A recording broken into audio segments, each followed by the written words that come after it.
大家好啊，歡迎返嚟 GTR 心路歷程系列第2集。上集我講咗點解我會買 GTR 啊，咁估唔到呢，有咁多人睇喎，咁仲有好多好正面嘅留言啊，真係好多謝大家支持。咁今集呢，我就想再實際啲，同大家講下我係點樣由上網睇車盤到真係揾到而家揸緊呢部 GTR 嘅。咁但係其實中間咧有個幾重要嘅原因啊，令到我加快咗呢個決定啊。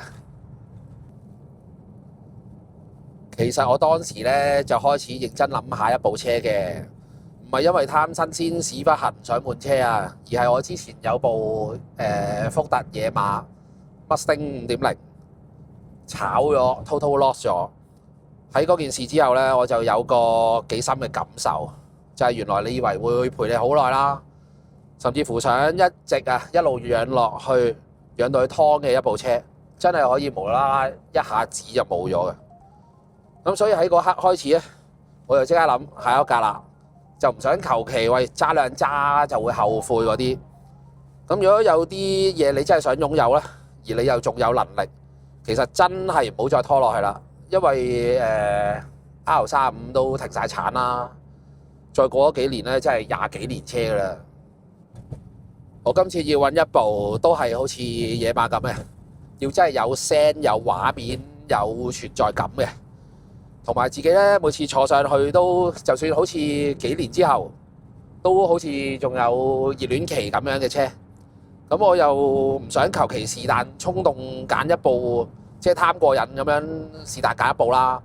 因為我之前試過1年換咗2部車啊，即係1年裏面揸過3架車咁樣。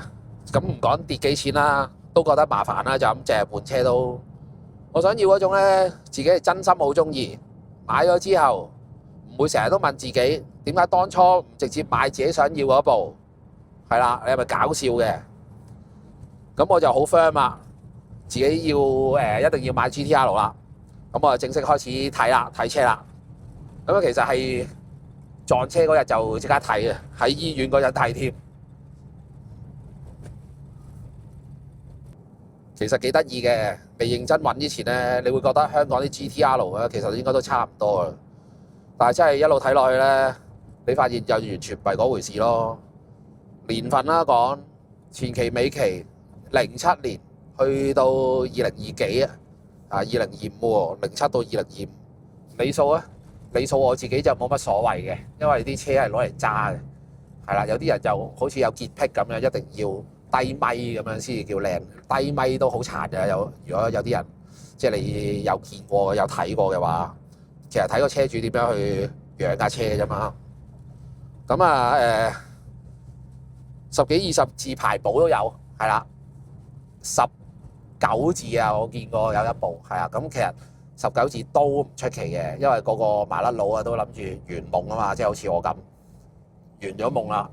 咁啱又成家立室喎，有家庭有小朋友，咁咪換翻啲7人車啊，家庭車嗰啲舒服啲啊嘛，唔通帶住個老婆帶住個 BB 喺度蹬咧，係咪先？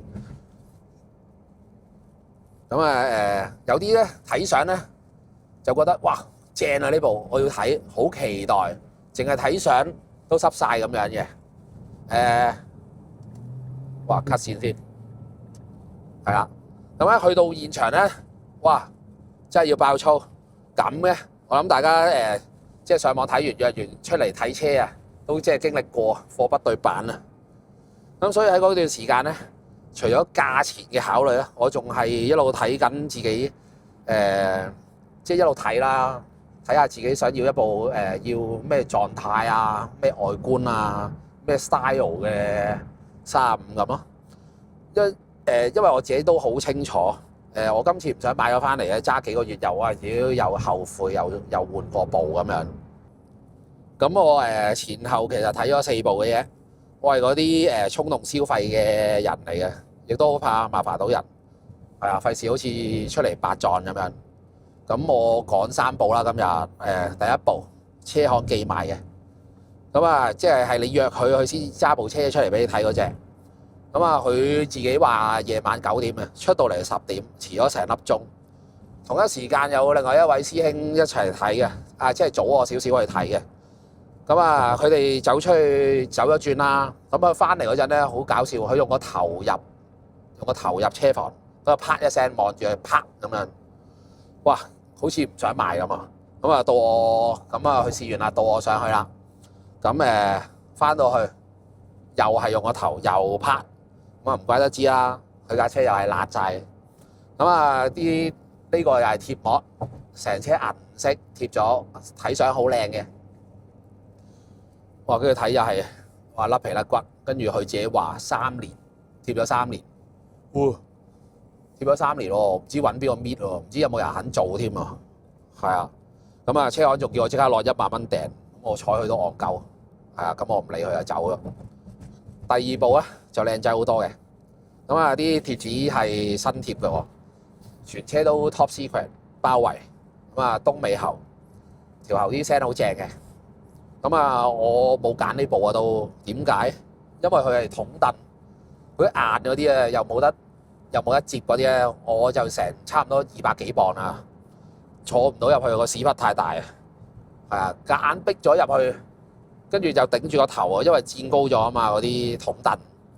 咁啊，算啦，咁啊揾咗，即係我諗下睇下有冇原裝凳換嘅，咁啊揾唔到。揾咗2日都揾唔到，咁啊算啦，咁啊再睇下先啦。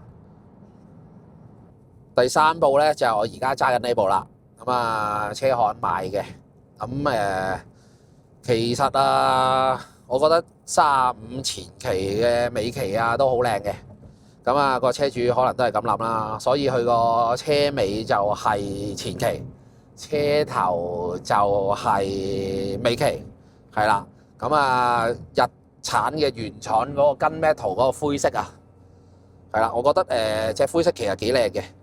咁啊，仲有個標板又顯示萬幾公里啊，冇可能啦，係咪？咁啊，因為個標板壞咗啊，咁啊上手車主換咗之後，咁啊重新由零計過。咁啊心諗，即係車行咧就話應該限咗6-7萬嘅啫，咁啊應咩蓋啊墊背啊。係啊，咁你講幾多咁，我又唔通又信咩？冇所謂啦。咁啊，佢又話波箱強化咗，即係 upgrade 咗，咁寫到明啊，佢自己個 post 嗰度話強化咗。咁啊，其實我都唔理，係啊。咁因為上架嗰啲，你抬個波箱你係睇唔到嘅。咁我上次就壞咗波箱 sensor，咁壞波箱 sensor 㗎嘛，就要抬個波箱落嚟啦。咁啊睇，原來係全原裝嘅，即係冇 upgrade 過嘅。咁啊是但啦，唔緊要啦。我上集都講過呢啲車買嚟整啊，冇所謂啦。你唔係信佢哋講嘢嘛？咁到真係落訂嗰下咧，其實係有壓力嘅。始終買車就唔係買玩具啦，唔係話今日中意就買，聽日唔中意就賣。咁啊，但係同時我都有種感覺啦，即係今次終於唔係停留喺度，即係喺街望住，哇流口水，淨係見到人哋擁有，即係嗰一步啊，而係真係輪到自己喎，自己做車主喎。其實個人幾矛盾，一方面好緊張，係啦，另外一方面就好期待。咁啊，去到拎車嗰一日，個感覺其實咧都幾深刻嘅，因為上次係去睇車啫嘛，即係睇下坐下，即係得個諗字。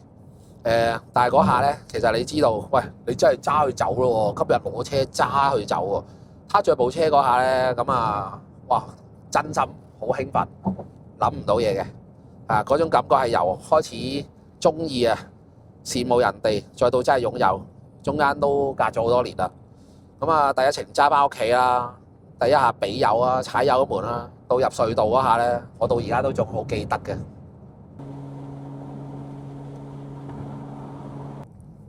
你話我誇張都好啦，咁嗰日我真係覺得咧，呢部車係我送俾自己40歲嘅禮物嚟嘅。